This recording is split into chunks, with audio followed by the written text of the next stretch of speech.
السلام علیکم ورحمۃ اللہ وبرکاتہ۔ کیا آپ سب کو پتہ ہے کہ ایسی کون سی 3 چیزیں جن کا ثواب مرنے کے بعد بھی ملتا رہتا ہے؟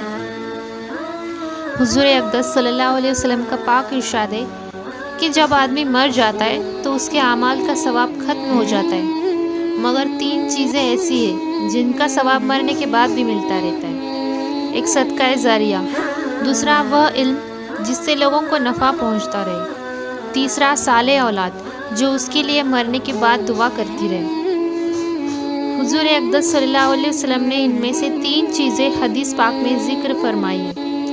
ایک صدقہ جاریہ، یعنی کوئی ایسی چیز صدقہ کر گیا جس کا نفع باقی رہنے والا ہے، مثلاً کوئی مسجد بنوا گیا جس میں لوگ نماز پڑھتے رہے، تو جب تک اس میں نماز ہوتی رہے گی اس کو ثواب خود بخود ملتا رہے گا۔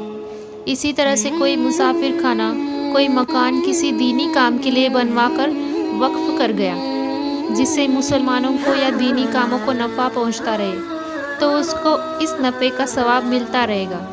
کوئی کنواں رفاع عام کے لیے بنوا گیا تو جب تک اس سے لوگ پانی پیتے رہیں گے، وضو وغیرہ کرتے رہیں گے، اس کو مرنے کے بعد بھی اس کا ثواب پہنچتا رہے گا۔ دوسری چیز علم دین ہے جس سے لوگوں کو نفع پہنچتا رہے، مثلاً کسی مدرسے میں کوئی کتاب وقف کر گیا، جب تک وہ کتاب باقی ہے اس سے لوگ نفع اٹھاتے رہیں گے، اس کو ثواب خود بخود ملتا رہے گا۔ کسی طالب علم کو اپنے خرچ سے حافظ قرآن یا عالم بنا گیا، جب تک اس سے علم و حفظ سے نفع پہنچتا رہے، چاہے وہ حافظ اور عالم خود زندہ رہے یا نہ رہے، اس شخص کو ثواب ملتا رہے گا۔ تیسری چیز جو اس حدیث پاک میں ذکر کی گئی ہے وہ اولاد صالح ہے جو مرنے کے بعد دعائے خیر بھی کرتی رہے۔ اول تو اولاد کا صالح بن جانا بھی مستقل صدقہ ذریعہ ہے کہ جب تک کوئی بھی نیک کام کرتی رہے گی اپنے آپ کو اس کا ثواب ملتا رہے گا۔ پھر اگر وہ نیک اولاد والدین کے لیے دعا بھی کرتے رہے اور جب وہ صالح ہے تو دعائیں کرتی رہے گی، یہ مستقل ذخیرہ والدین کے لیے ہے۔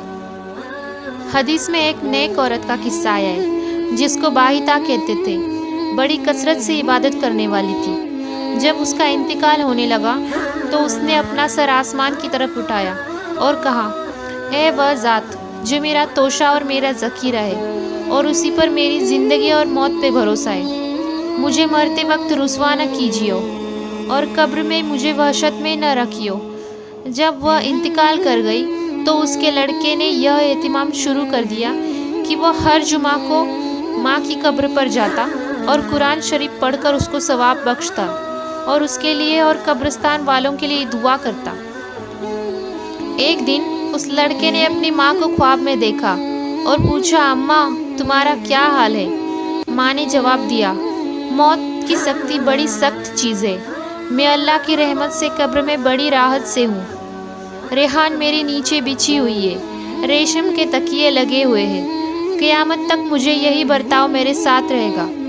بیٹے نے پوچھا کہ کوئی خدمت میرے لائق ہو تو کہو۔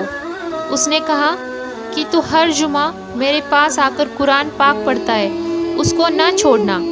جب تو آتا ہے سارے قبرستان والے خوش ہو کر مجھے خوشخبری دینے آتے کہ تیرا بیٹا آ گیا، مجھے بھی تیرے آنے کی بڑی خوشی ہوتی ہے اور ان سب کو بھی بہت خوشی ہوتی ہے۔ وہ لڑکا کہتا ہے کہ میں اسی طرح ہر جمعہ کو پابندی سے جاتا تھا۔ ایک دن میں نے خواب میں دیکھا کہ بہت بڑا مجمع مردوں اور عورتوں کا میرے پاس آیا۔ میں نے پوچھا، تم لوگ کون ہو؟ کیوں آئے ہو؟ وہ لوگ کہنے لگے کہ ہم فلاں قبرستان کے آدمی ہیں، ہم تمہارا شکریہ ادا کرنے کے لیے آئے ہیں۔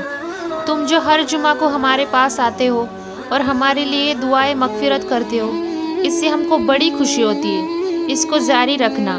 اس کے بعد